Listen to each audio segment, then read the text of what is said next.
சிவராஜ யோகம். அதிலே பாருங்க சிவபெருமான் இருக்காரு. உட்கார்ந்துருப்பார். ம். சிவனை எல்லாரும் என்ன பண்ணுவோம்? பார்த்த உடனே கையெடுத்து கும்பிடுவோம், ஆமா. மனமுருகி வேண்டுவோம், ம். கோரிக்கை வைப்போம், ம். பிரார்த்தனை வைப்போம். சிவராஜ யோகத்துக்கு முக்கிய காரணம் கிரக சேர்க்கை. சூரியன் குரு அல்லது குரு சூரியன். சூரியன் குரு ஒரு கட்டத்தில் ஜாதக கட்டத்தில் 12 கட்டத்தில் எங்கே இணைஞ்சிருந்தாலும் இந்த சிவராஜ யோகம் பிரமாதமாக வேலை செய்யும். அதில் ரொம்ப டீப்பாக பிரம்மாண்டமாக வேலை செய்யணுங்கிற இடமும் இருக்கும்.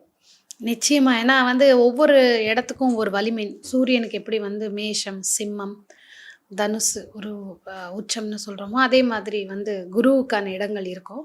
பார்க்குறவங்களுக்கு எங்களுக்கு இந்த இடத்துல இல்லைங்கிற மாதிரி அமைப்பு இருக்கும். ஸோ ஃபஸ்ட்டு நம்ம இந்தந்த இடத்துல இருந்தால் ஃபஸ்ட்டு ப்ளஸ் பாயிண்ட் அவங்களுக்கு தான் அப்படிங்கிறதுலேருந்து போயிடலாம். கண்டிப்பாக.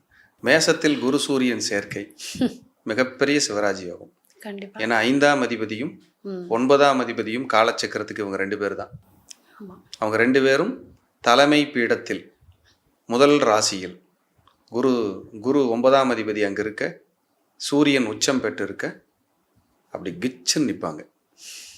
அவரை பார்த்தாலே நம்ம கையெடுத்து கும்பிடுவோம். அந்த நபர் வந்தாருன்னா ஆட்டோமேட்டிக்காக எந்திரிச்சு நின்றுவோம்.